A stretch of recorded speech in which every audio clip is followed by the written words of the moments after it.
1:30 نصف شب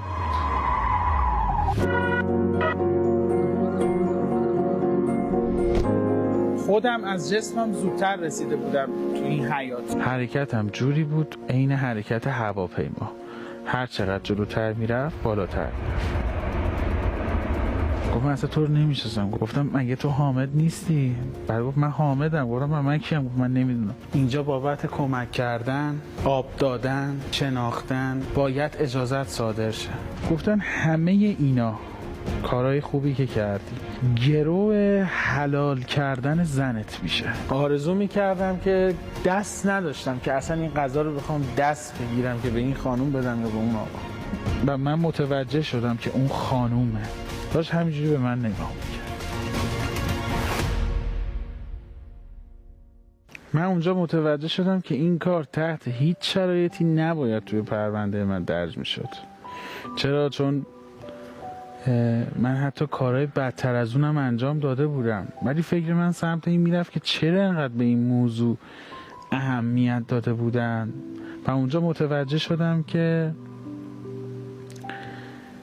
من چون بی تفاوت از این ماجرا رد شده بودم و غذا رو خیلی راحت به این خانم ندادم و دادم به اون آقا، حتی بدون هیچ نیت و سوء نیتی. این بی تفاوتیه باعث شده بود که اونا انقدر سخت به این موضوع رسیدگی کنن. اگر یه کار بد کوچک هم باشه، بی تفاوت بودن و اینکه بد ندونستن اون کار بد کوچیک، این بد ندونستن، این بی تفاوتی، این بزرگه، این بزرگش میکنه. درسته. حتی من به این فکر کردم که یعنی داشتم با خودم فکر میکردم که چرا مثلا به اون کار من که از این بدتر بود رسیدگی نکردم، اون که بدتر از این بود. خب بعد میگفتم خودم از خودم سوال میپرسیدم توی ذهنم، خودم به خودم جواب میدادم. بعد میگفتم که نه، من به خاطر اینکه اونجا بی تفاوت رد شدم اینا به من اینجوری نگاه کردم. وقتی که از صندلی بلند شدم و اومدم سمت این آقایی که وایساده بود، دوباره به همین مسیر به طرف اون دری که ازش اومده بودم داخل ادامه دادیم و تو راه داشت با من دوباره صحبت میکرد که مثلا حالا ناراحت نباش، معلوم شد، دقیقا حرفاش محتواش این شکلی بود، معلوم شد که اینجوری به چه دلیلی این کار رو انجام داده بودی، دیدی چقدر همه چی درست و میزان شده و حساب شده از اینجا. و من میفهمیدم که فقط من دارم اونو نگاه میکنم، چون هیچ کس رو نگاه نمیکرد تا اینکه یه انگار یه دستوری یا همون برنامه ریزی که خدمتون گفته بودم اون صادر میشد، بعد اجازه نگاه کردن داشت. یعنی من نمیتونستم با این آقا حرف بزنم تا اون لحظه‌ای که باید میشنیدم اون لحظه‌ای که باید حرف میزدم کاملا برعکس این دنیا کنترل شده بود، کاملا برعکس این دنیا. گفت حتی تو نمیتونی حرف بزنی. یعنی این دنیا کاملا اختیار داشتین، این اونجا نه. راهو که داشتیم برمیگشتیم به طرف عقب، نزدیک در شده بودیم، خیلی نزدیک، و تا امتداد اون در، تا لحظه‌ای که برسیم به اون دری که بخوایم ازش خروج پیدا کنیم، اون چندین نفری که پشت اون میز بودن داشتن هنوز، اون تک نفری که ازشون فاصله داشت هنوز منو نگاه میکرد. و من اگر مثلا تو این مسیر اینجای مسیر بودم و الان رسیدم نزدیک در، سر این خانوم دقیقاً میدونستم خانوم چرخیده بود، هنوز داشت منو نگاه میکرد. تو حین این مسیر که نزدیک اون در شده بودیم، اون آقا جوونه که همراه من بود به من گفته بود که یادت نره به مردم بگی اینجا چه خبره. گفتم کدوم مردم؟ این مردم اینجا که همه همینجا. گفت نه، تو الان بر میگردی. گفتم خب کجا؟ گفت همون جایی که بودی بر میگردی. یادت نره به مردم بگی اونجا چه خبره. وقتی من برگشتم که از در بخوام خارج شم، همون شخصی که تکیه داده بود به ماشین آمبولانس، تکیه داده بود گوشه درگاهی با همون شکل خودش. با خودم میگفتم نگاه کن هنوز همونجوری وایساده. وقتی نزدیک 1 متری در شدم، دوباره اون شخص دستش رو به طرف سیاهی در نشون داد و من به جهت دستش از در خارج شدم. به محض اینکه پامو گذاشتم اون برای چهارچوب اون درگاهی، پشت سرم دیگه اون صحرا نبود. یک تاریکی شد که من اصلا تو زندگیم همچین تاریکی ندیده بودم.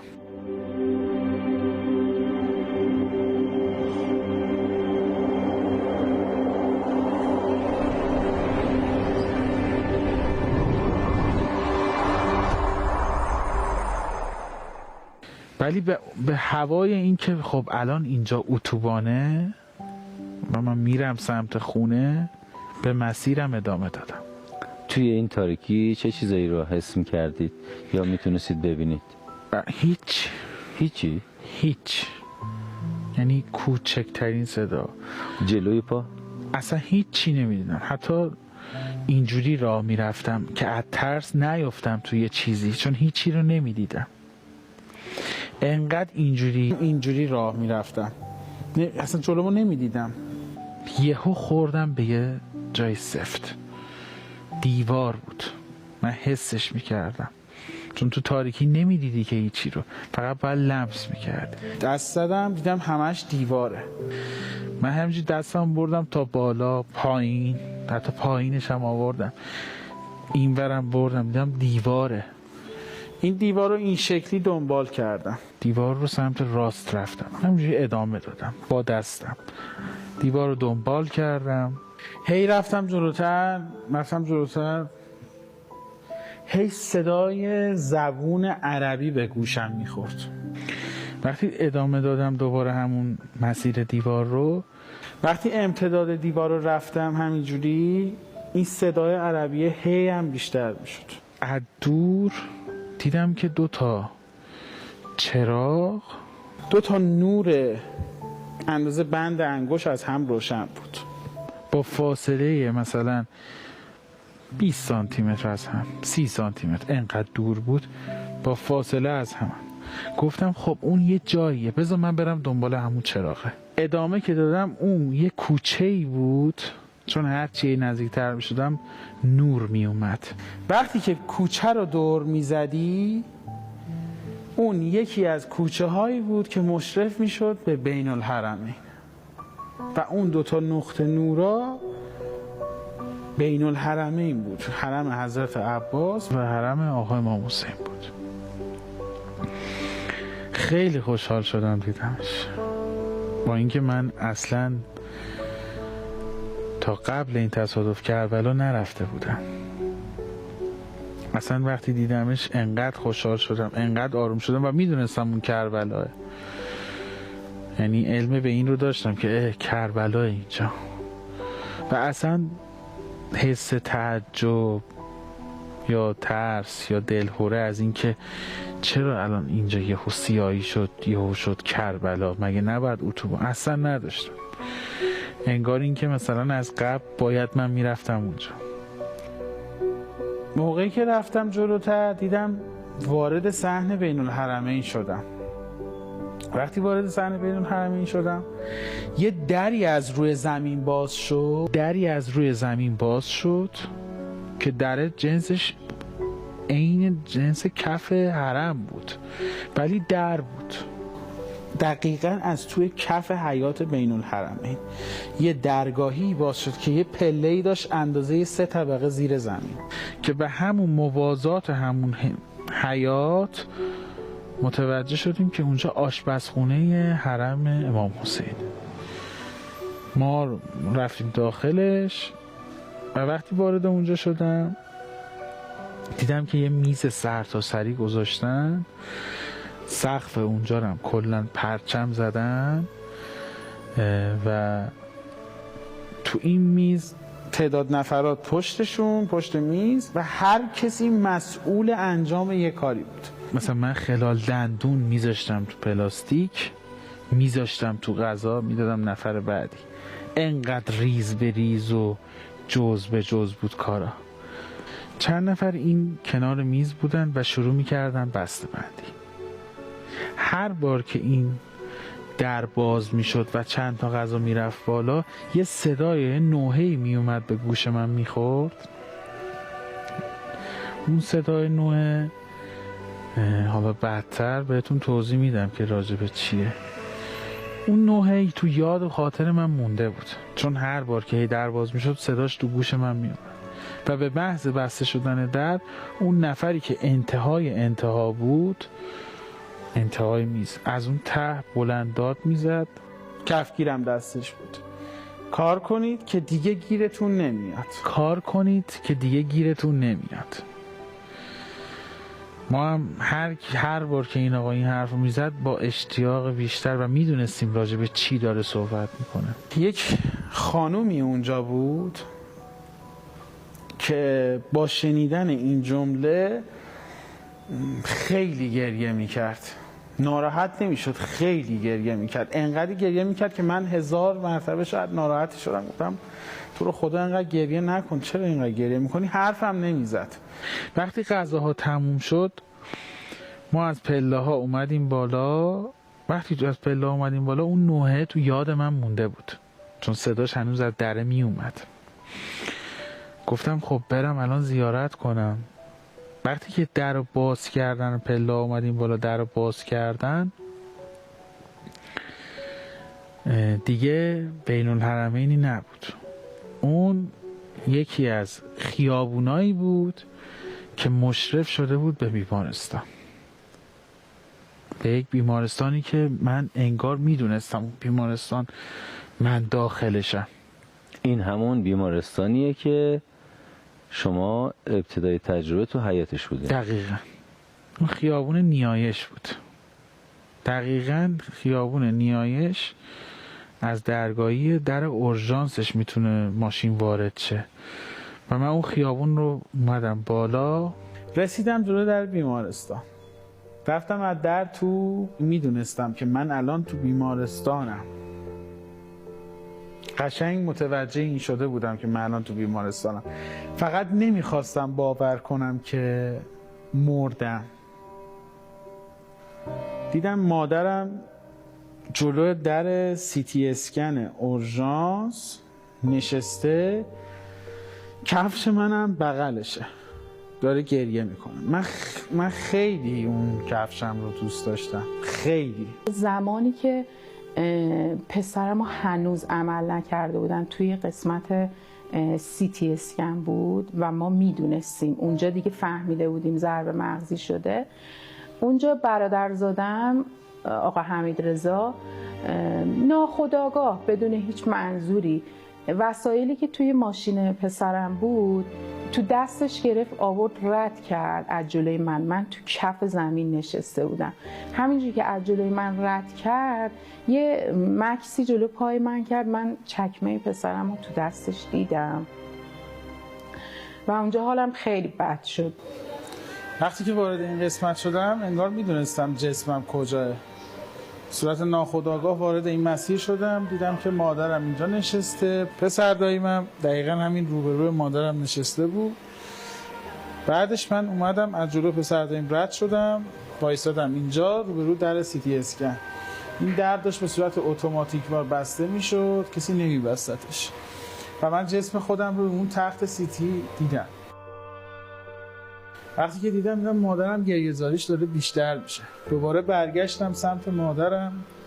هرچی خواستم متوجهش کنم که حال من خوبه، گریه نکن، ناراحت نباش، اصلا متوجه من نمیشد. فقط کفش منو بغلش کرده بود، داشت گریه میکرد. همینجور ناخودآگاه از دستش گرفتم، بغل کردم، خیلی گریه کردم اونجا. بعد ازم عذرخواهی کرد و کفشو گرفت.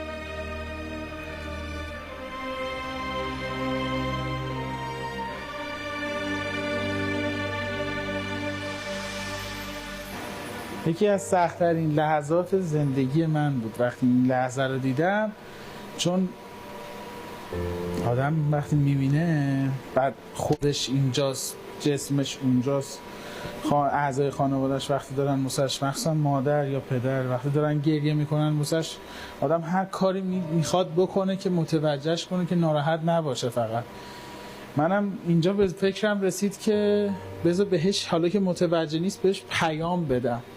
من همون شب تصادف گوشیم رو نبرده بودم همراه خودم، توی خونه پدر بزرگی بودم، زده بودم تو شارژ. بهش میگفتم مادر هیچی نشده، تو رو خدا گریه نکن، من همینجا هم. اصلا متوجه من نمیشد. یهو به نظرم افتاد که من بذار برم یه گوشی بخرم، به مادرم SMS بدم که من حالم خوبه، تو رو خدا اینجوری گریه و زاری نکن، خوب میشم فلان. وقتی که جسممو تو CT اسکن دیدم، از پیش مادرم اومدم بالا، دقیقاً از همین راه رو اومدم، وارد این راه رو شدم.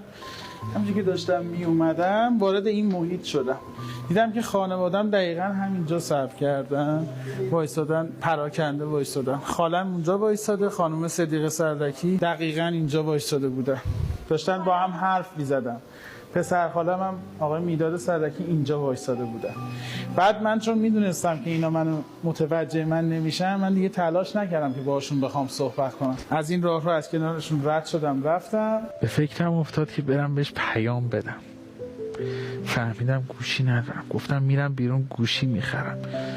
میبینید آقای موضوع، من هیچ جوره نمیخواستم قبول کنم که مثلا من با مردم من چه گوشی برم بخرم. فقط میخواستم از ناراحتی درش بیارم، همین. اصلا مردنه یا نمردنه دیگه از اون لحظه بعد واسم مهم نبود، چون ناراحت که دیدمش فقط میخواستم بهش بگم بابا من خوبم، ناراحت نباش.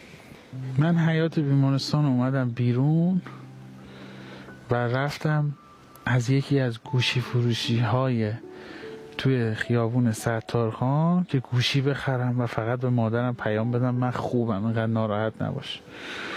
من وقتی خیابون رو رفتم پایین، حتی تا مقابل گوشی فروشم قرار گرفتم، باهاش خواستم حرف بزنم که گوشی بخرم، متوجه من نمیشد. هر کاری میکردم متوجه من نمیشد.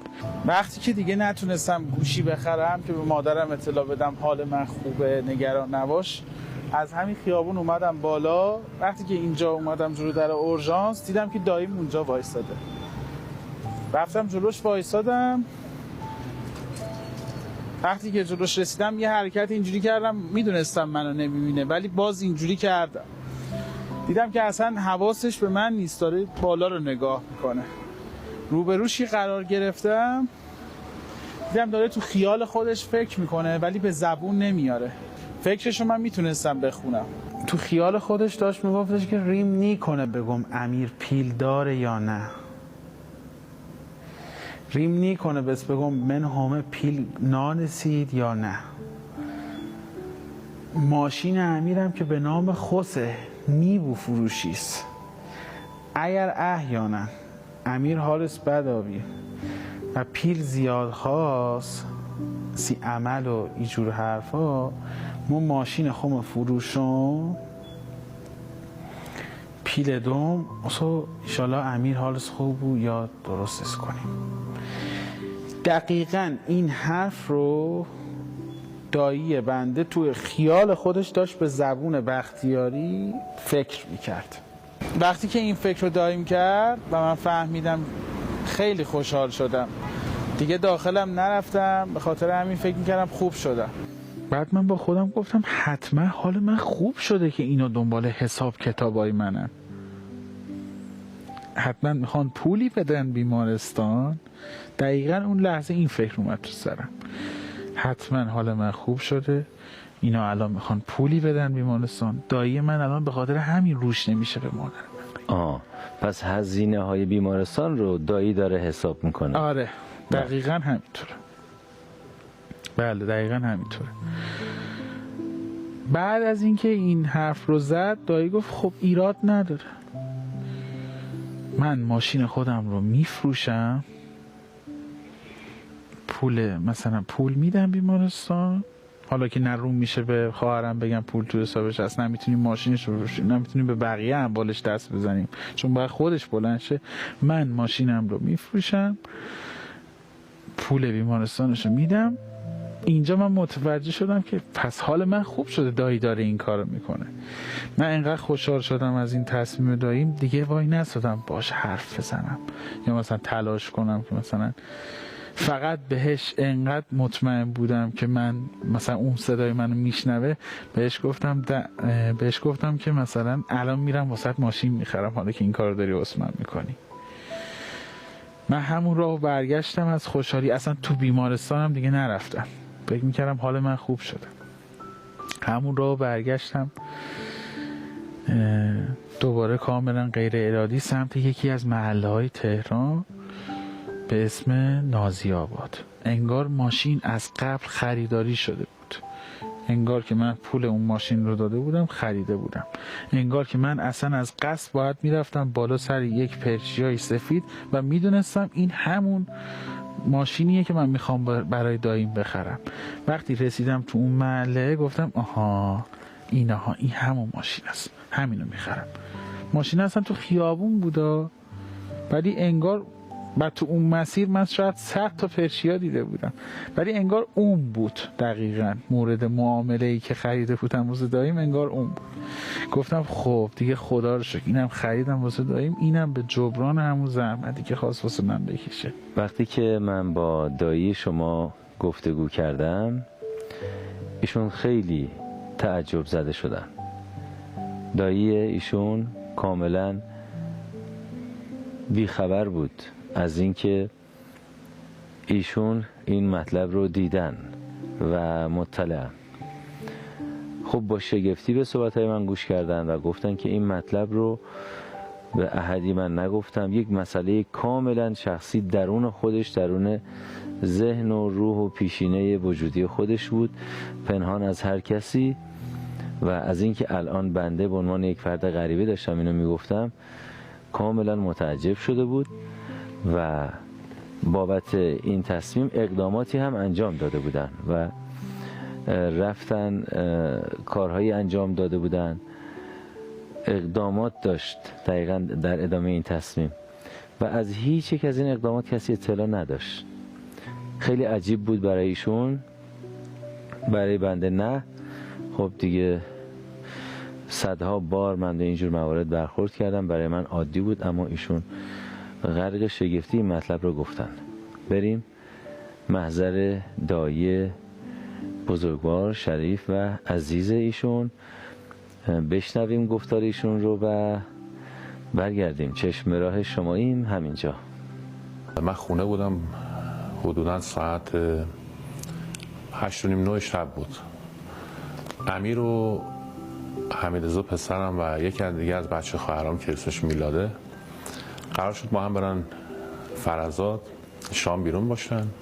هولوش ساعت 1 شب بود با من تماس گرفتن که تصادف کردیم، امیر یه خورده صدمه دید. آدرس من دادن، رفتم بیمارستان محمد رسول الله تو خیابون ستارخان. وضعیتی که دکترها به من گفتن یه قول ضمنی خیلی درصد پایین بود و اینکه وضعیتی که خودم از امیر دیدم، سر، صورت و اینکه دست و پاش دیدم، خیلی امیدوار نبودم به این شرایط و گفتم خب این شرایط و بهبودی کامل هزینه‌های سنگینی خواهد داشت. یه ماشین پژویی رو داشتم که یه لحظه به ذهنم خطور کرد خب این رو بفروشم و کارم انجام بدم باشه. یه دوستی داشتم اون موقع به اسم ارسنجانی سمت میدان راهن یه نمایشگاه ماشین داشتن، رفتن آقای ارسنجانی از ایران. باشون تماس گرفتم که من ماشینم رو خیلی سریع میخوام بفروشم. وضعیت رو بهشون گفتم و اینکه یه مبلغ 150 میلیون چک به نام من صادر کردن، ماشین در اختیارشون گذاشتم، چک رو ازشون گرفتم و برگشتم. چک رو بانک نبردم، یک روز نگه داشتم تا ببینم وضعیت بیمارستان چه شکلی میشه. سراغ مخارج بیمارستان رو گرفتم و گفتن چون تصادفیه و با آمبولانس آوردنش احتیاج به پرداخت هزینه نیست. از این ماجرا هیچ کسی اطلاعی نداشت، نه پسرام نه همسرم، هیچ کدوم اطلاعی نداشتن. فقط یه بار خاطرم از همسرم ازم پرسید که ماشین کجاست، گفتم که ماشین کار تعمیراتی کوچیک داره، خوابوندمش ماشین درست کنم یک روز. تا اینکه 2 روز گذشت و شرایط دیدیم که خب بهتر شده، چک آقای ارسنجانی رو بهشون پس دادیم و ماشین رو ازشون گرفتیم. تا اینکه اون روز با شما صحبت کردم خیلی تعجب کردم از اینکه این ماجرا رو واقعا کسی نمیدونسته. بعد از اینکه شما با من گفتید امیری همچین چیزی رو دیده و من خب شوکه شدم که این ماجرا رو من جایی بازگو نکردم.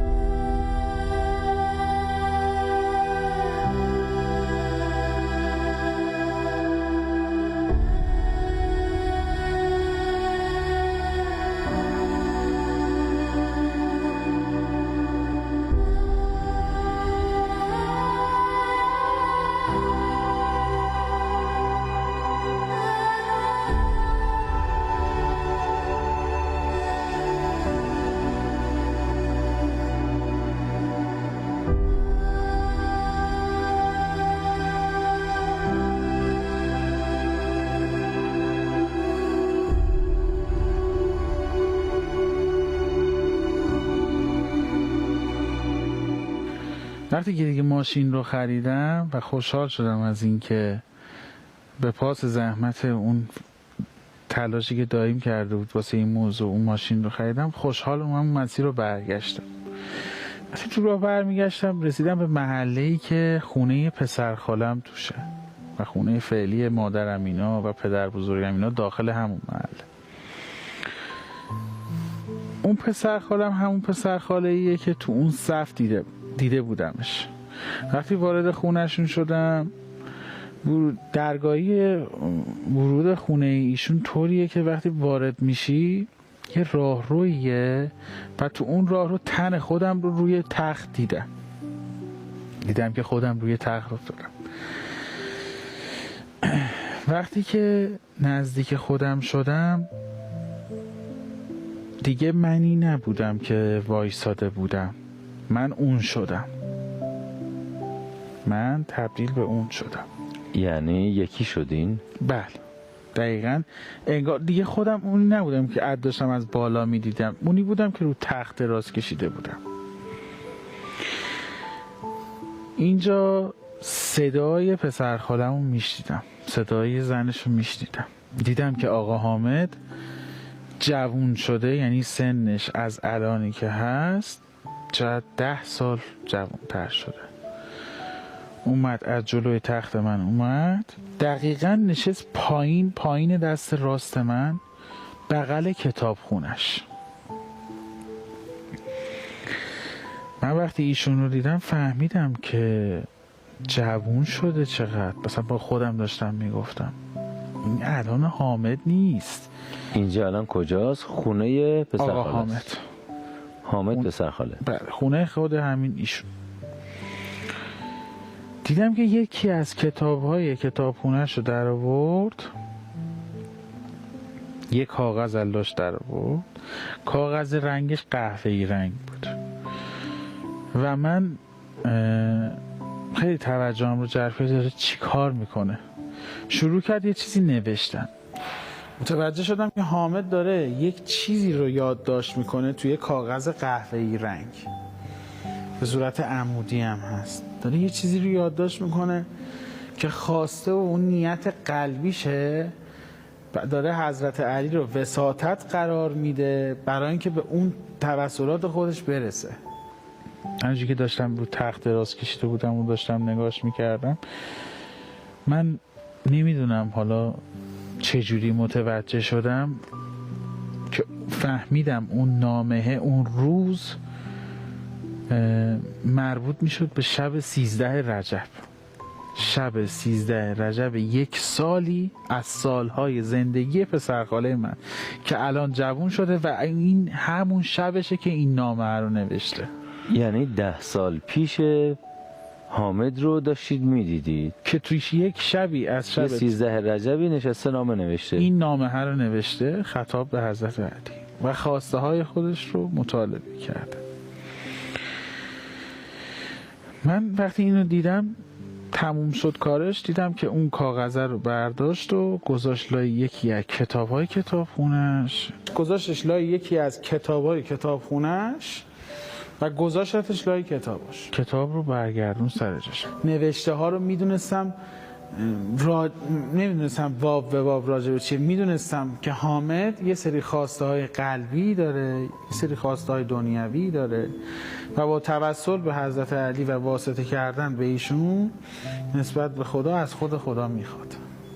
من اینو میدونستم. وقتی بلند شد دوباره همین مسیری که اومده بود برگرده بره اون سمت پذیرایی خونش، هر چقدر که جلوتر میرفت به سن الانش نزدیکتر میشد. یعنی اینجا وقتی بلند شد مثلا 20 سالش بود، تکون میخورد میشد 22 سالگی، 25، 30، 36 و الانش که 36 ساله و رد شد رفت. موقعی که رد شد من با چشم دنبالش کردم که خواستم مثلا یه چیزی بهش بگم که حامد من تشنمه، یه آب بده. اصلا متوجه نشد، رفت. سرم رو روی تخت اینجوری کردم، کامل برگردوندم جوری که کاسه سر من برعکس شد، اومد جای بالشت. کامل چشام برگشت سمت عقب که خواستم با چشمام عقبم رو نگاه کنم، چون نمیتونستم برگردم. من تو حین این زمانی که تو کما بودم دستای بنده رو بسته بودن به تخت، نمیتونستم بلند شم. سرم رو چرخوندم و ایشون رو دنبال کنم ببینم کجا میره. وقتی سرم رو چرخوندم دیدم که همسر ایشون توی آشپزخونه است. اون نامه رو زمان مجردی نوشته بود؟ دقیقاً اون نامه رو زمان مجردی نوشته بود و اصلا زنی نداشت ایشون. و وقتی نوشت نامه رو گذاشت 10 سال طی شد، به سن تأهل رسید و از بغل من رد شد و من وقتی خواستم دنبالش سر چرخوندید دیدید خانمش هست. خانومش هست. اون خانم همین خانمی که الان دارن؟ همین خانومی که الان دارن. اصلا اون خونه رو هنوز خریداری نکرده بودن. آها، شما خونه ای رو دیدین که در آینده بعدا به چشم دیدین؟ بله. دیدم همسرشون تو آشپزخونه‌ن، من صداشون کردم که یک لیوان آب به من بده. من هر چی به ایشون میگفتم فقط دستشو می آورد بالا، که یعنی نه. حالا نمیدونم متوجه من میشد یا نه، یا اصلا با کسی دیگه بود. یا اصلا با کسی دیگه بود، چون من یادم مونده بود که من الان با من الان میخواستم با مادرم حرف بزنم متوجه نمیشد. من الان میخواستم با دایی حرف بزنم متوجه نمیشد. من الان با فلان کسک میخواستم رابطه برقرار کنم و ارتباط بگیرم، ولی ارتباطم هر کاری میکردم. پس این شاید اصلا منو نمیبینه یا منو نمیشنوه، صدای منو نمیشنوه. دیگه اینجا تردید داشتید که جواب منو داره میده یا نه؟ بله. دیگه طبق همون عادتایی که با مادرم نتونستم صحبت کنم، با داییم نتونستم، با هر کسی که نتونستم صحبت کنم، دیگه از ایشون هم اصرار نکردم. ولی سرم تو همین حالت مونده بود. وقتی سرم رو آوردم مثلا که ثابت کنم رو تخت دراز بکشم تو حالت عادی، یعنی از اون حالت خارجش کردم، سرم رو که آوردم و نگام افتاد رو به این ور، دیدم که خونه پدر بزرگم ایناست، دیگه خونه حامد نیست. خب ما با آقا حامد گفتگو کردیم درباره اینکه 10 سال قبلتر یک شب 13 رجب یه چنین کاری انجام شده یا نه. خیلی سخت بود. آقا حامد یادم نیست چه مدت، ولی طولانی مدت نشسته بود محکم که من نمیخوام جلوی دوربین اینو بگم، این یک مسئله کاملا شخصی بوده، مسئله خودمه، راز منه، جزء مسائل درونی خودم. اگه بگم اصلا ریا میشه، دوست ندارم ریا بشه، مردم فکر میکنن چی، حالا مگه چی بوده و اینجور موضوعات. یادم نیست چه مدت، ولی طولانی مدت ایشون طولانی مدت مقاومت کردن و آقا حامد واقعا خدا قوت که اون روز خوب خسته کردیم ما رو. بالاخره پذیرفتن، لطف کردن و با زحمت و اکراه مطلب رو بیان کردن. بشنویم آقا حامد و آنچه که درباره این مشاهده آقای سرلک به ما گفتن. ببینید برگردید، ما همینجا منتظر شماییم. چشمه راه.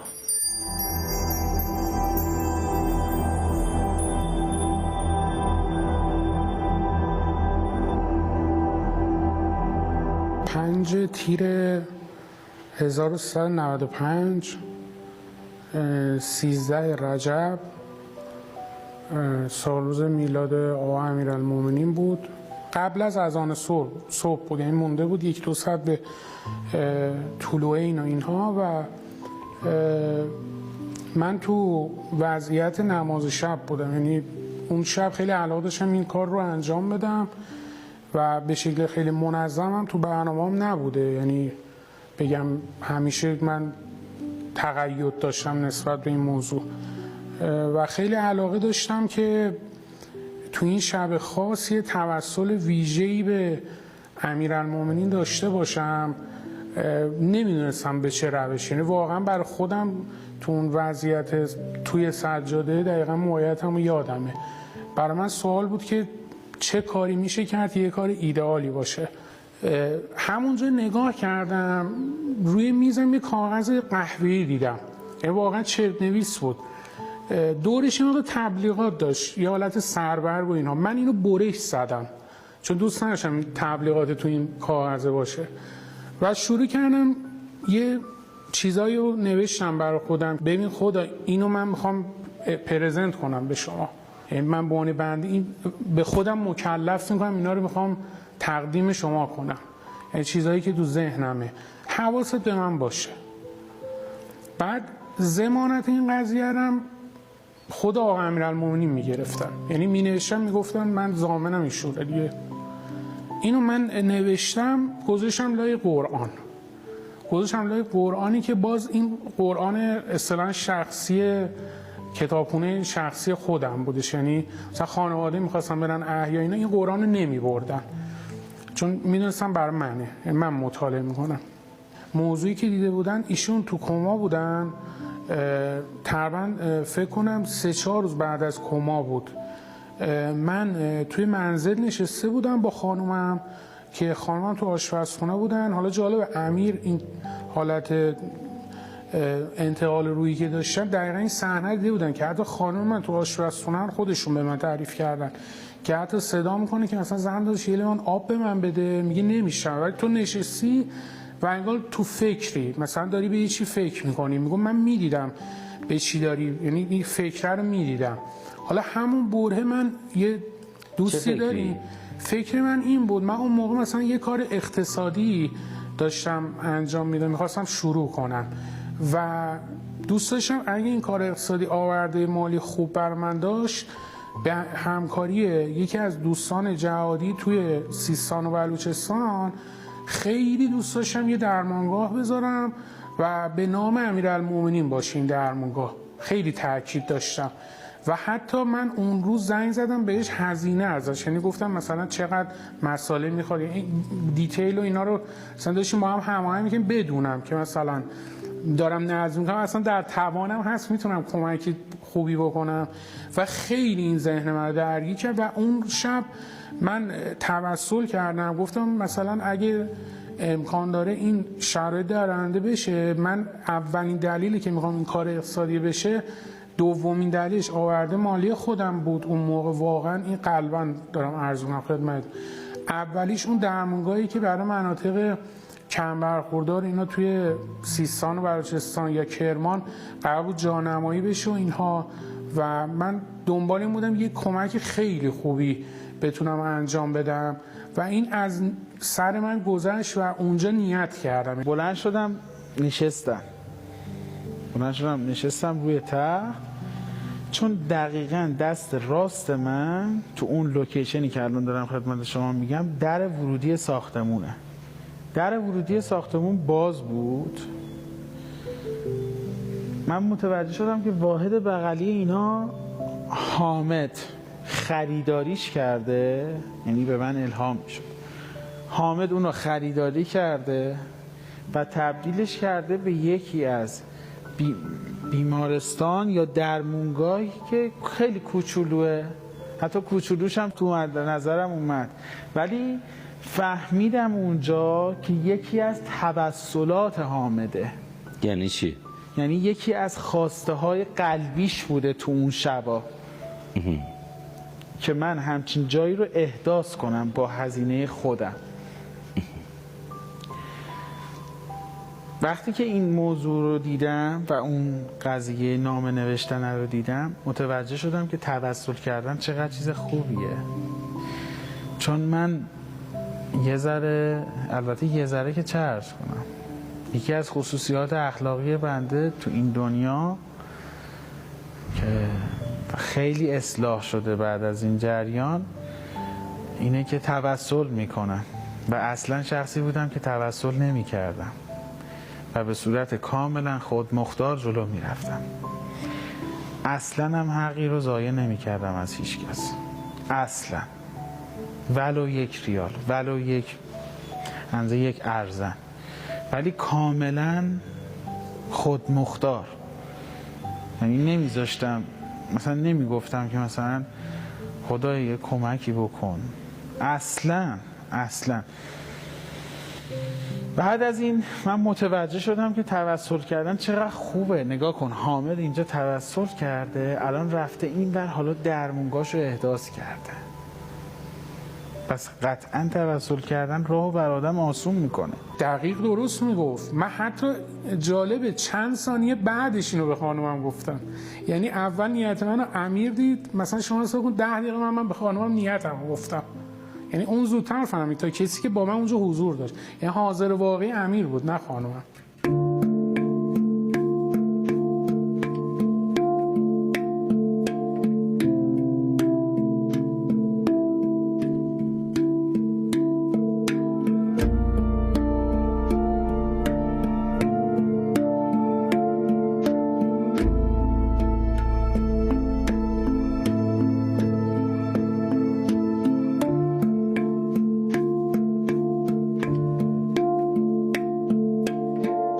که سرم رو از اون حالت چرخوندم و حالت عادی گذاشتم سرم رو به بالش، به محض اینکه سرم حالت عادی گرفت دیدم که و نگام افتاد رو به اون سمت، دیدم که خونه پدر بزرگم اینا شده. خونهشون کاملا خالی از وسیله، اصلا وسیله های الانشون داخلش نبود. اصلا خونه رو الان تخریب کردن و یک خونه ساختمون دیگه ای ساختن. وقتی که متوجه شدم خونه پدر بزرگمم، دیدم که صدای خاله هام، دایی، پسر خاله هام، همه داره از تو حیاط میاد. من از رو تخت بلند شدم، دستامو وا کردم، شروع کردم به وا کردن. همون لحظه که داشتم باز میکردم هنوز ردشونم مونده. دیدم که یکی از پسر عمه های مادر من که من ایشون رو میشناسم اومد به من گفتش که هر چی داری از عباس داری. ایشون الان زنده است، اون موقع هم زنده بود ولی من تو اون صحنه دیدمش. اومد از کنار تخت من توی خونه ای که بدون وسیله است، بدون هیچی، رد شد و گفتش که شما هر چیزی که داری از عباس داری، یادت نره. بعد که دستامو دیگه باز کردم و ایشون رفتش اونور، من بلند شدم از رو تخت، از تو پذیرایی خونه اومدم به سمت حیاط. وقتی که وارد حیاط شدم دیدم که یه دیگ نظری گذاشتن انتهای حیاط و صدای اقوام من مثل خالم، مثل دایی میاد ولی حضورشون نیست. اومدم تو حیاط که از تو حیاط بالا رو نگاه کنم ببینم تو طبقه دوم و سوم اصلا متوجه نشدم که حضورشون کجاه ولی صداشون میاد. خیلی غیر عادی رفتم سمت دیگه نظری، دیدم که یک مواد غذایی مثل شیر برنج، چون رنگش سفید بود یادم، داخل اون دیگ داره هم میخوره بدون اینکه کسی همش بزنه و به صورت کاملا خودکار داره هم میخوره. خب وقتی آدم این چیزا رو میبینه خیلی، نه که بگم ناراحت بودم که چرا تموم نمیشه، چیه من دارم میبینم؟ آخه مگه میشه یه چیزی هم بخوره همینجوری بخوره؟ خاطر همین درک کردن این موضوع برام سخت بود، در صورتی که بعدها متوجه شدم خود حقیقت اونا و این چیزی که ما هستیم الان اینجا الکیه. خلاصه بعد از اینکه اون دیگه نظری رو دیدم، برگشتم دیدم مادر بزرگ من گوشه حیاط نشسته روی زمین و 40-50 سال جوون شده. یعنی یک زن فکر کنم 33-34 ساله بود نهایتا. یعنی رفتی 4-5 دهه قبل زندگانی مادر بزرگ. بله. مادر ایشون پدری یا مادری. حتی ایشون عین مثلا دهه 50 لباس پوشیده بود. مقنعه این گل سرا که میزنن اینجا، سوزن روسری، عین قدیمش لباس پوشیده بود. عین زمانی که مثلا فیلم عروسی خالم که الان 50 سالشه میبینی، عین اون سالش بود و خیلی ناراحت بود. ناراحتیشو من متوجه میشدم. من وایساده بودم تو حد فاصله میونی حیاط، یعنی وسط حیاط. هرچی هم که اینجوری میکردم متوجه نمیشد. یه لحظه این قسمت، یعنی قسمتی که تقارن مادر بزرگم هست، باز بود به طرف بیرون و من اصلا خیابون نبود ولی باز بود محیطش، انگار که دیوار نداشت، انگار که مرز نداشت خونه. من گفتم پس چرا اونجا این شکلی شده؟ یعنی میدونستم که اونجا اون شکلی نیست دیگه، چون تو این دنیا اون شکلی نبود. چون که تا خواستم برم سمتش یه بارونی اومد، یه رعد و برقی زد که من تا حالا اصلا شکلش هم ندیدم. انقدر رعد و برقش ترسناک بود واقعا. من اصلا نمیتونستم بالا رو نگاه کنم و ترسم، انقدر صداش زیاد بود. در کسری از 100 ثانیه، حتی 1 ثانیه هم نه، 100 ثانیه تا زانوی من رفت تو آب. انقدر سریع با اون شدت بارون گرفت و دیدم اون گوشه که مادر بزرگم رو زمین نشسته تا اینجاهاش رفته تو آب، تا اینجاهاش توی آب نشسته بود گوشه حیاط. همین که خواستم برم سمتش مثلا کمکش کنم، هیچ جوره باور نمی کردم که من نمیتونم کمکمون کنم. دیدم که دقیقا نقطه عکس مادر بزرگ من، دیوار حائل به سمت خیابون و مشرف به خیابون خونه پدر بزرگم، اینا انگار برداشته شده و یه درگاهی درست شده. وقتی که نگاه کردم دیدم که همون خانومی که تو صحنه‌های قبل خدمتتون توضیح دادم که پشت میز دادرسی تو اون صف وایساده بود و داشت منو نگاه میکرد با گردن خمیده و کمر خمیده، از همونجا با همون شکل و ظاهری که اونجا دیدمش از اون درگاهی وارد حیاط شد. وقتی که ایشون وارد حیاط شد من قشنگ حواسم بود که ایشون کیه. یادم مونده بود که اینو من کجا دیدم. دیدم که بارون، حالا این چیزایی که ازش دیدم این بود، دیدم که بارون اصلا روی لباس ایشون نمیشینه، حتی لباسش هم خیس نمیکنه. و تعجب زده بودم که چرا لباسش الان خیس نمیشه و من غرق در آبم. شروع کردن حرکت کردن اومدن دقیقا روبروی من وایسادن.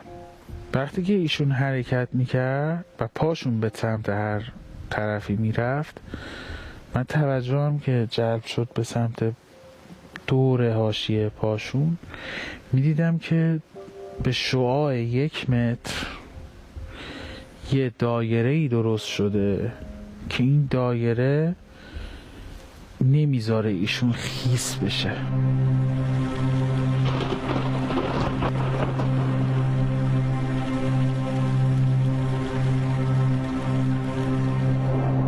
یک محیطی داریم که یه ارتفاعی آب هست جز یک دایره‌ای که به قطر 2 متر به قطر 2 متر بله. ایشون وسط این دایره است و نه از بالا بارون بهشون میخوره نه از اطراف آب به و سمتشون. اون حائل شده بود، اون دایره حائل شده بود، یه گردابی به وجود اومده بود، یه گرداب خیلی با سرعت یواشی، ولی متوجه میشدی گرداب نمیذاش ایشون حتی یه که ایشون قطره. وسط این خشکه و ایشون اون وسطه. دقیقا هر جا حرکت میکنه این دایره باش میره، حفظ میشد اون حفظ میکنه. وقتی که روبروی من وایساد و این چیزا رو دیدم از ایشون، با این که میدونستم ایشون رو من قبلا دیدم، به محض قرار گرفتن روبروی من پشت ایشون یه پرده ای بود، یعنی دیوار خونه پدر بزرگ من شده بود، ولی اون دیوار تبدیل شده بود به پرده سفید رنگ، عین پرده سینما. وقتی اون پرده رو من دیدم گفتم خدا این چیه؟ این دیوار این پرده است، چرا الان اینجوری شده؟ اینجا دقیقا خیلی غیر ارادی یاد اون لحظه ای افتادم که به هم گفتش که این موضوع باید بعداً بهش رسیدگی شه. اونجا گفتن این موضوع باید بعداً بهش رسیدگی بشه. همون موضوعی که من دلهره گرفتم که این چیه که نمیگنش به من. نگران بودید. آخرین برگه‌ای که از رسیدگیام مونده بود و به هم گفتن این موضوع باید بعداً بهش رسیدگی بشه و پروندهشو بستن و گذاشتنش کنن. اون موضوع الان میخواد رسیدگی بشه. الان میخواد رسیدگی و من فهمیدم این همون موضوعه و این خانم اومده که اون موضوع رو رسیدگی کنه. انگار که اینجوری به نظر میرسید. وقتی که من پرده رو دیدم، تو اون پرده یک صحنه‌ای به وجود اومد که اون یکی از روزهای زندگی من بود، مربوط میشد به دوران 18 سالگی من. چرا میگم 18 سالگی؟ چون من هنوز گواهینامه موتور نگرفته بودم و موتور خریده بودم.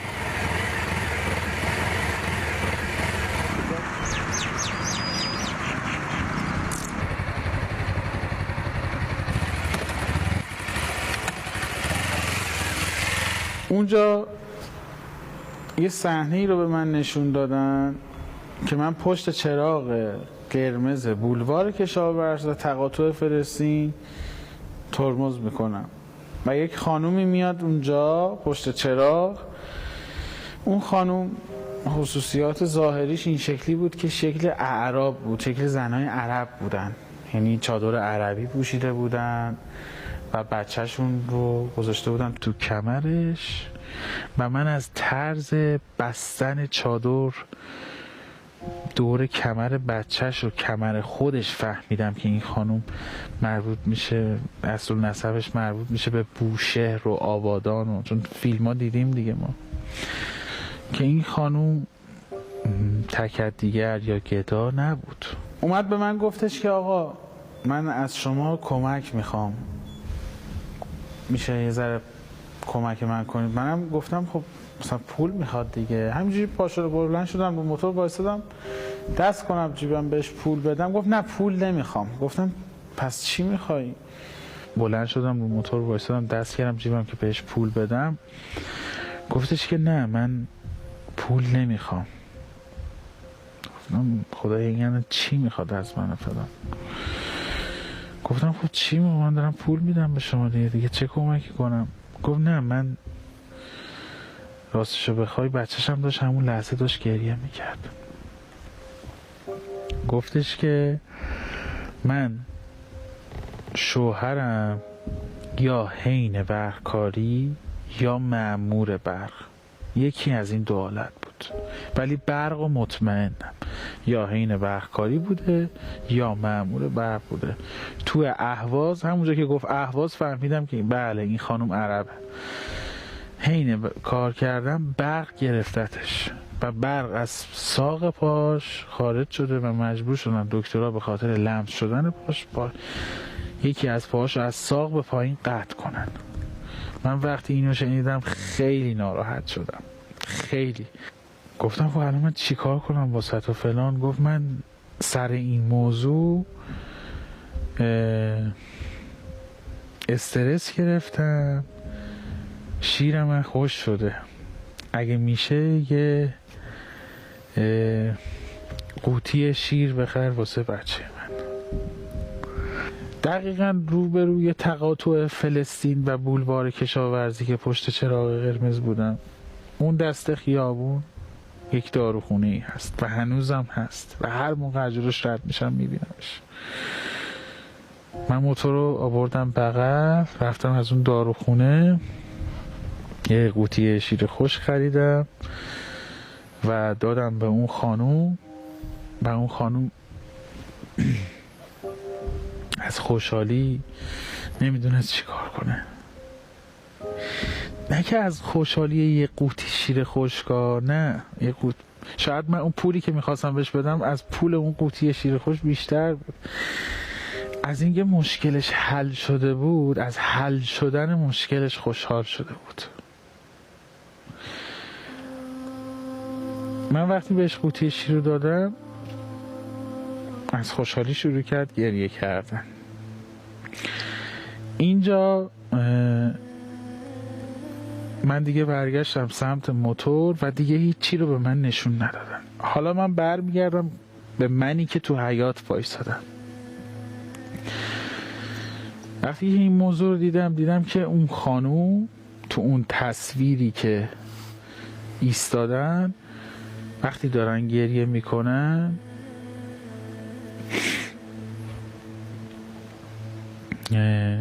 گریه ایشون تبدیل به واقعیت داره میشه. چجوری؟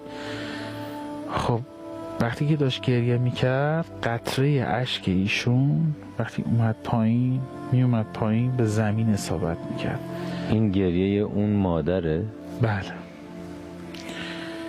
میومد پایین، انقدر میومد پایین از زمین رد میشد. من رد شدن اون اشک رو میدیدم و وارد پرده میشد، پرده ای که جلوی چشم منه و اون یک نمایشه. این قطره میومد پایین اونجا در دنیای مادی روی زمین میخورد، ولی اینجا ادامه ای که به زمین خورده وارد این دنیای غیر مادی میشه، وارد این پرده میشه. دقیقا. یعنی بالای پرده غیر مادی میشه پایین دنیای مادی، زمین اونجا میشه آسمان اینجا. درست گفتم؟ بله. یه قطره اشک ایشون از داخل تصویر وارد روی پرده شد، اون پرده‌ای که داشتن به من نمایش میدادن، و به صورت کاملا حی زنده میافتاد داخل اون بارونی که باریده بود و اون تبدیل میشد به یک موجی و به صورت خیلی با شدت میومد برخورد میکرد به منی که وایستاده بودم روبروی ایشون. و هنوز اون گردابی که دور پای این خانم به وجود اومده بود و حائل شده بود هنوز خودش رو حفظ کرد. وقتی که من اون صحنه ها رو دیدم، این خانم نگاهم یعنی افتاد به سمت این خانم. تمام این مواردی که گفتید اون روزی که سوار موتور بودید و این خانم اومد که در واقعیت اتفاق افتاده بود؟ در واقعیت بله، اون یکی از روزهای زندگی من بود. شما یادتون بود اینو؟ نه. اونجا باز یادتون اومد؟ بله، اونجا باز یادم اومد. حتی حسم به این که برعکس اون چیزی که توی لحظه حساب رسی بابت اون کاری که نباید تو پروندم درج میشد و الان شده و داره به این موضوع هم رسیدگی میشه، به اینم فکر کردم. به این فکر کردم که مثلا خب نگاه کن، من یه قوطی شیر خوش، من مثلا خب آدم میگه خب من این همه کار خوب کردم، نگاه کن چی رو خدا حساب کرده، نگاه کن رو چی تمرکز کرده و اونجا رو چی تمرکز کرده. شاید 10 تا کار از این بهتر من انجام داده باشم، شاید نه، قطعا. ولی یه موقعی آدم یه چیزای کوچیکی چیزی باعث میشه که این اتفاق بیفته. گفتم پسردای مادرم اومد گفت هر چی داری از عباس داری و فلان. اون بچه اون خانم عرب عباس اون بود. از کجا فهمیدی؟ چون بزرگ شده بود و واسه من دعا کرده بود. اینم خودم به خودم القا شد، یعنی مثلا کسی به هم نگفت، چون اونجا من با کسی حرف نزدم. عباس الان 10 سالشه. توی 10 سالگی دعا کرده بود یا همون موقع که شیر خوره بود؟ دقیقاً تو همون موقعی که پشت مادرش بود برای من دعا کرده بود. بچه میفهمه، بچه فهمیده بود، فقط به زبون نمیاره. بچه شیر خوره میفهمه، دعا میکنه عین یه آدم بالغ. ولی ما فکر میکنیم حرف نمیزنه چون نمیفهمه، چون درک نداره. نه، اصلا اینطور نیست. من فهمیده بودم که اون برای من دعا کرده بود و عباس همونه. بگذاریم. بعد از اینکه این یک بار این اشک این اتفاق افتاد، یک نوحه‌ای اونجا پخش شد که دقیقاً این نوحه همون نوحه‌ای بود که لحظه خروج من از اون حیات بین الحرمین که گفتم تو فضا پخش میشد، تو حیات حین کشیدن غذای نظری پخش میشد، دقیقاً همون نوحه پخش میشد که این نوحه مربوط میشه به آقای باسم کربلایی. شما نه ایشون رو میشناختید؟ نه، اصلا نمیشناختم. نه این نوحه رو شنیده بودید؟ تحت هیچ شرایطی. خب ایشون مدت‌ها دنبال این بودن که اون نوحه‌ای که اونجا شنیدن چی بود، مربوط به چه کسی بود و پیگیر این موضوع شده بودن تا اینکه بقیه تا اینکه رو بشنوید. ما در این مورد مصاحبه کردیم با فرد دیگره. ببینید ما همینجا چشم به راه شمایی. امیر خیلی حالش بهتر شد و اومد تو بخش، دستش هم عمل کرد و وارد بخش عمومی شد. به من هی میگفت میلاد، من یه اونجایی که بودم، چون ریز هی میگفت من اونجا بودم، در حد خیلی کم، شاید در حد 3-4 تا جمله از اونور حرف میزد، ولی میگفت من اونجا بودم یه نوحه پخش میشد، اینو تو رو قرآن برای من پیدا کن، هر جور شده من این تو ذهنم و هی میگفت. بعد گفتم ملودیشو به من بگو. بعد من با این دستیارای هوشمند گوشی ملودیشو گرفتم و سرچ کردم، دیدم نه واقعا یک مدایی خیلی معروفی هم از عربی هم بود و من تا اینو پخش کردم واسه امیر، اصلا امیر خودش بیخود شد و خوند، یعنی عربی از حفظ اون مدایی رو خوند و من واقعا برام عجیب بود. کاری ندارم قبلش میدونست یا بعدش میدونست، چون من جزئیات فکری امیر رو نمیدونستم، اما اینکه تو اون حال حفظ یا موزیکی که یا مدایی که شاید 7-8-10 دقیقه است و دقیق عربی بخونه واسه من خیلی عجیب بود و خیلی عجیب بود که دقیقاً ریتم، ملودی و خیلی جالبه که مدایی برای حضرت زینبه.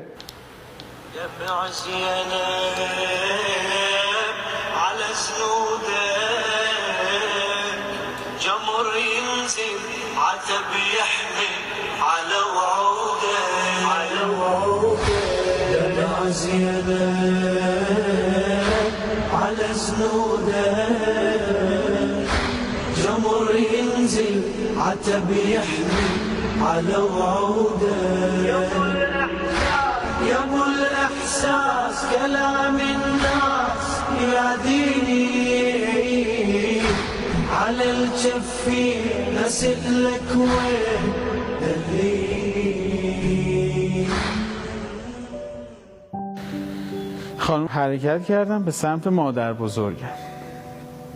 موقعی که داشت میرفت سمت مادر بزرگم، صدای یکی از خاله های بنده، مادر آقای حامد و میلاد سربک، به گوش من خورد که امیر حالش خوب شده. به محض اینکه این صدا رو من شنیدم و متوجه شدم که خاله منه، مادر بزرگم هم همزمان این صدا رو شنید. من متوجه شدم که اونم این صدا رو شنید. چرا؟ چون ریاکشنی که نشون داد از خوشحالی که باعث شد که مثلا بلند شه تو آب، چون خودش بلند شد. همینجور که خواست بلند شه، چادرش رو از بالای سرش برداشت. چادرش دقیقاً بالای سر خونه مادر بزرگ ما یه بند درختی هست که با میخ وصل شده و اون میخه همیشه چادرش رو میذاره کنار اون بند درخته. موقعی که خواست تو حرکت چادرش رو بر میداره که تو حرکت سرش کنه، گوشه چادر ایشون توی یک میخی که تناب بند درخت رو تو حیاط نگه داشته گیر میکنه، گوشه چادر، جوری که اینجوری پایین چادر گیر میکنه رو به بالا و صدای کشیده شدنش و نخکش شدنش میاد، یعنی به گوش من میخوره، اون صدای داره نخ کش میشه. من شب خوابیدم، بچه‌ها منو گذاشتن خواب، رفتن بیمارستان. خواستم برم بیمارستان پیش امیر. من بلند شدم دیدم هیچکی تو خونه نیست، فقط جان داخته و هیچ کم نیست. همینجوری که بلند شدم چادر سرم کنم برم دنبال اونا، چادرم از پشت گیر کرده تو نرده خونمون. حالا به میخ گیر کرده نمیدونم، به پله گیر کرده، من پشتم ندیدم. گیر کرده، هر کار میکردم این چادرم کنده نمیشد. وقتی که نخکش شدن این ماجرا رو میبینم، انگار که زمان برای چند ثانیه توقف میکنه، جوری که مادر بزرگم دیگه حرکت نمیکنه. بارون میزد، حتی یه لحظه برگشتم عقبمو دیدم دیگه نظریم داره هم میخوره همینجوری. فقط تنها چیزی که تکون میخورد یا زمان، توقف زمان روش اثر نذاشته بود، هم خوردن دیگه، بارون باریدن، موجه و خانم و اون حائل آبی که دور پاشون جمع شده بود. ایشون رفتن نزدیک مادر بزرگ من، شروع کردن اون نخی که دور اون میخه گره خورده بود و نخ کش شده بود رو با دستش شروع کرد باز کردن. انقدری باز کرد قشنگ من حرکات دستش رو میدیدم که اینجوری باز میکرد. هر چقدر باز میکردن بارون بیشتر میزد، تکون میخورد، این چادر تکون، انقدر تکون میخورد که من فهمیدم که اون نخ سرگذشت زندگی منه و اون شروع نخه و این پایان نخه و این نخه که پاره نشده مربوط میشه به منی که تو بیمارستان بودم و هنوز نمردم. حالا اون زن من هیچیشو ندیدم، نه صورتش نه دستاشو، نقاب انداخته بود. این خانم از پشت چادر من در آورد، همینجوری یه دستی زد اینجا، گفت پاشو شما نجات پیدا کردی، برو هر دنبال هر کی میخوای بری برو. همینجوری که چادرم کشید اینجوری برگشتم گفتم ببینم چادرم پاره شده، دیدم چند جاش نخکش شده، یعنی پاره نشده. دیگه من این خواب اینجوری دیدم. چون خونه حالت ویلایی، از در اتاقا میای بیرون نرده بود. نرده حالت یه تیزیایی از توی خود آهن، حالت آهنای اضافه زده بود بیرون. دقیقا همونجوری که هر کسی میخواست بره سمت چپش میشد نرده، که مادر من وقتی خوابم واسه من تعریف کردن گفت سمت چپ چادرم گیر کرده و دقیقا همونجوری که باید گیر میکرد، یعنی غیر واقعی میشد اگه میگفت سمت راست، دقیقا همون سمت چپی بود که به نرده برخورد میکرد. خلاصه وقتی ایشون داشت بازش میکرد برگشته بود سمت عقب و من رو نگاه میکرد. وقتی که نخه باز شد کامل آزاد شد، بارون قطع شد. بارون که داشت قطع میشد من بالا رو که نگاه کردم ببینم بارون چرا قطع شده، دیدم که اصلا فقط داشت تو سقف حیاط خونه پدر بزرگ من بارون میزد. چون اون خونه ها معمولا دیوار به دیوارن و همشون حیاط دارن و میتونی حیاط بغلی رو ببینی، حیاط بغلی رو ببینی. من وقتی حیاط اومدم دیدم اصلا اون ور اصلا بارون نمیاد، فقط داشت داخل حیاط ما میومد. بارون قطع شد، نوحه همچنان داشت میخوند، مادر بزرگم از در خارج شد و رفت. خانم اومد و دقیقا همون مسیری که از این ور وارد شده بود به همون شکل از اونجا خارج شدن. وقتی که این جریانات تموم شد من رفتم سمت اتاقی که از داخلش اومده بودم بیرون. وارد اتاق شدم، مجدد تن خودم رو روی تخت دیدم. وقتی رفتم سمت تخت، اینجا اولین باری بود، اولین جایی بود، اولین مکانی بود که هم خود من که ایستاده بودم اون رو میدیدم، اون منظورم تن خودم بود، هم تن خودم منی که وایستاده بودم رو میدیدم. چرا؟ چون وقتی اومدم بالا سر من رو به این ور روی بالش بود و منم اینجا ایستاده بودم. وقتی خودم رو دیدم سر من چرخید، انگار که میدونست من اونم و اونم میدونست من اینم. سر من چرخید و به محض اینکه نگاه من، یعنی نگاه ما تو نگاه هم دیگه افتاد، دیگه من اونی نبودم که وایستاده بودم، من اونی شدم که رو تخت دراز کشیده بودم. وقتی که چشامو باز کردم، نگاه ها که به هم رسید ملحق شد. وقتی که چشام باز بود رو تخت، دیدم که توی محیطی هستم که دارن شیرینی پخش میکنن. معلوم بود که یک جشنیه. من همینجوری که بلند شدم اطرافمو دیدم که شکلش شکل ظاهر بیمارستانه. اونجا من جایی بود که من به هوش اومده بودم و از کما خارج شده بودم. چرا میگم شیرینی؟ چون روزی که من از حالت اغما و کما در اومدم روز پرستار و شب تولد خانم منزاده زینب بوده. به خاطر همین متوجه شدم که اون خانومی که دیدم، اون نوحه‌ای که شنیدم، نوحه دمی زینب آقای باسم کربلایی، مربوط میشه به همه این موضوعاتی که دیدم. روز پرستار. بله، دقیقا شبی که من تصادف کردم 14 آذر ماه سال 1400 ساعت 2:30 نصف شب که تازه 2 ساعت شده بود 15 شده بود. و شبی که از اغما در اومدم، از اغمایی که دستگاه رو ازم جدا کرده بودن و به هوش اومده بودم، دقیقا همون لحظه ای که الان خدمتتون گفتم 19 آذر 1400 بود. بعد همون روز من رفتم، اجازه دادن برم بیشتر پیش امیر بمونم توی ICU.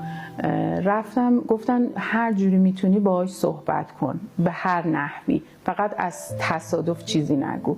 از من پرسیدن که اینجا کجاست، ما برای چی اومدیم. کی پرسید؟ پسرم امیر پرسید ما برای چی اینجا اومدیم، اصلا اینجا کجاست. گفتم که اینجا بیمارستانه و چون این چند سال اخیر قبل اینکه پسرم تصادف کنه ما خب خیلی بر پدرم بیمارستان بودیم. گفتم بذار بندازمش، چون به من گفته بودن اصلا راجع به تصادفش اینا چیزی صحبت نکنید. گفتم برای خاطر بابا حسین اومدیم بیمارستان، ملاقات بابا بزرگ. بعد گفتن که همجور به من نگاه کردن، گفتن تو کدوم خیابونیم، تو کدوم منطقه تهرانیم. گفتم که توی خیابون نیایش توی ستارخان. یه جوری مثلا با اون حالی که اون موقع نزدیک 7-8 روز بود رو تخت بود، مثلا روی پاش زد با دستش هم بسته به تخت بود. گفت من اومدم اینجا یه موبایل بخرم به تو SMS بدم. همونجا بعد از اینکه مادرم گفت روز پرستاره، گفتم پرستار برای چی؟ اصلا اینجا کجاه؟ مادرم به خاطر اینکه من ناراحت نشم گفتش که اومدیم عیادت بابا حسین، یعنی پدر بزرگم سلطان حسین. گفتم آها من اومده بودم اینجا گوشی بخرم. گفتم چه اسمسی؟ گفتش که نمیدونم اومدم اینجا یه موبایل بخرم. خب من چون خودم هم شرایط خوبی نداشتم دیگه وارد جزئیات نشدم که چه اسمسی. هی اینو چند بار گفت دیگه حرفشو قطع کرد.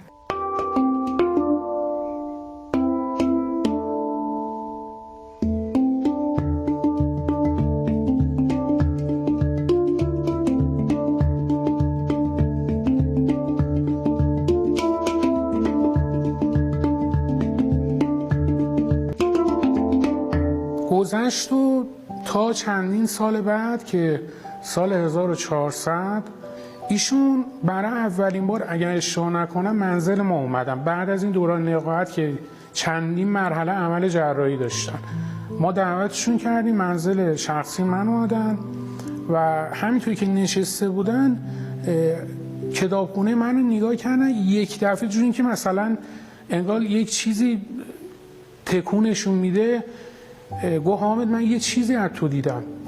بکنم یک سالی گذشته بود از این جریانات، چون این قضایایی که من به شما توضیح دادم همشون تیکه تیکه ذره ذره یاد من می اومد. یه سری موارد دیده بودن از من ولی این براش شوکه بود، انگار یادش اومد. گفت حامد من یه چیزی از تو دیدم الان یادم اومد اصلا. گفتم خب چی دیدی اینا؟ گفتی بهم مثلا این مواردی. گفت نه یه چیز دیگه از الان اومده تو ذهنم. گفتم چی دیدی؟ گفت ببین تو یه کاغذ قهوه‌ای نداری؟ یه سوال کلی به من کرد. گفتم کاغذ میخوای بهت بدم؟ گفت نه تو یه کاغذی رو نسکافه‌ای هم بود، قهوه‌ای تیره نبود حتی، اینو نوشتی من دیدمش اونور. بعد من انقدر از این سال گذشته بوده و حتی همسرم هم نمیدونست، برادرم، هیچ کس نمیدونست. هیچ کس مطلق. همون روز که خونه پسرم بودیم، خونه آقا حامد اینا، امیر جان یه چیزی یه دفعه یادشون افتاد. گفت من دیدم که حامد جان شما لای قرآن یه حالت یه نامه چیزی نوشتین گذاشتین. پسر من یه قرآن قدیمی داره که ما اصلا کلا بیخبر بودیم از این موضوع، حتی خانومشون هم خبر نداشتن. همون جوری که میشینید شما تو خود حال خونه پسرم، کتابخونه روبروه، یعنی مشرف بر تمام کسایی که تو سالن نشستن، که امیر قشنگ دستش رو به حالت اشاره گفت تو اون سطح، تو اون راسته، تو مثلا قرآن اونجاست، تو اون قرآنه. حتی گفت رنگ نامه حالت قهوه‌ای هم بوده که اصلا اونجا انقدر من که چون موضوع رو نمیدونستم خب قاعدتا هیچ وقت تعجب نمی کردم، ولی حامد خیلی تعجب کرد. روزی که امیر بهش گفت اینو واقعا خودش شوکه شد. گفت یه چیزیه که من اصلا این برگه رو به جز خودم هیچ کس ازش خبر نداره، حتی همسرم هیچ کس ازش خبر نداره. من این کاغذ رو تو زمان مجردیم نوشتم. الان حامد ازدواج کرده و بچه دارم شده و همون خونه رم خریده. یعنی من خودم شخصا 99% از زندگی خانومم میدونه و با برادرم خیلی راحتم، ولی این موضوع رو والله اصلا یک نفر نمیدونست. من حتی جلوی جمع پا شدم بدون اینکه یک پیش‌فرضی باشه، رفتم سمت کتابخونه بدون اینکه ایشون بگه کدوم کتاب. فقط گفتن این کتاب سبز مانند بود. من اینو همینجوری کشیدم اینجوری که گفتم این بود. گفت تو اینو شب تولد حضرت علی نوشتی. اصلا تا بعد این ورش که سفیده تاریخ خورده ندید، یعنی باز من قهوه‌ای رو نشونش دادم، یعنی به این حالت توضیح بدین. بله من دقیقاً کاغذ، بله دقیقاً همون کتابه. چی هست؟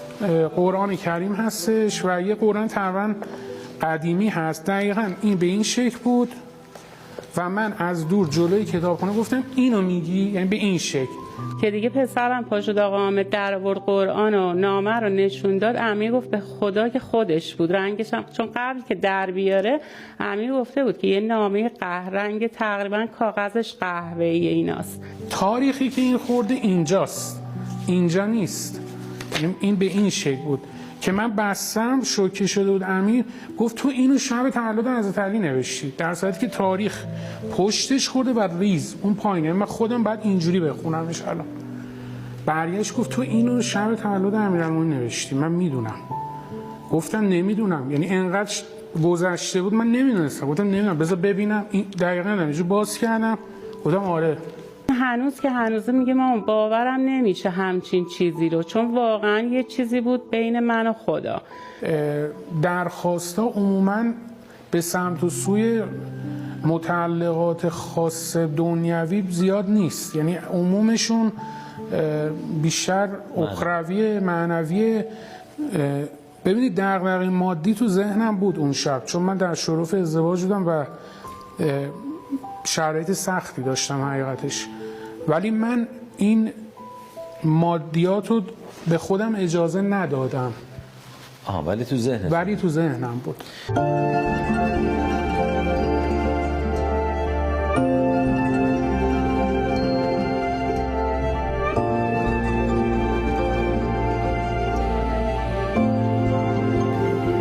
نه دیگه تو بوس نکن. نه نمیتونم.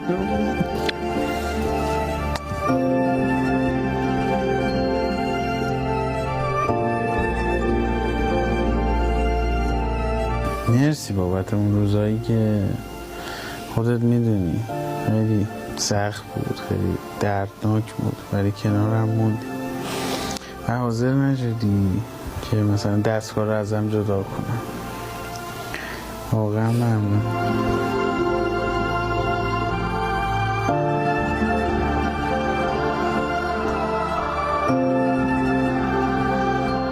خدا حفظتون کنه. سلامت باشید. از اینکه سر قرار حاضر شدید قدردانم. قرار دیگری تنظیم کنیم و اون اینکه به گونه‌ای زندگانی کنیم با عباس ها و زینب ها و رهگذران و حتی با سپهرها. به گونه‌ای زندگانی کنیم که بتونیم در زندگانی اصلی، در زندگی اصلی و روز آخر سربلند در کنار هم جاودانه بمانیم، شاد و خرم و فرحمند انشاءالله. شما هم تلاش بفرمایید و حتما تلاش میکنید با ما سر این قرار زیبا حاضر بشید. برقرار هستیم، برقرار بمانید و بیقرار تا وقت قرار. و در پایان سلام و نور مهربانی خداوند بر شما تابنده تر از همیشه. ملکا ذکر تو گویم که تو پاکی و خدایی، نروم جز به همان ره که تو همراه نمایی. همه درگاه تو جویم، همه از فضل تو پویم، همه توحید تو گویم که به توحید سزایی. نتوان وصف تو گفتن که تو در فهم نگنجی، نتوان شبه تو گفتن که تو در وهم نیایی. نبودیم خلق و تو بودی، نبود خلق و تو باشی، نه به جنبی نه به گردی، نه به کاهی نه فضایی. همه عزی و جلالی، همه علمی و یقینی، همه نوری و سروری، همه جودی و جزایی. نتوان وصف تو گفتن که تو در فهم نگنجی، نتوان شبه تو گفتن که تو در راه نیایی. نتوان وصف تو گفتن که تو در فهم نگنجی، نتوان شبه تو گفتن که تو در راه نیایی.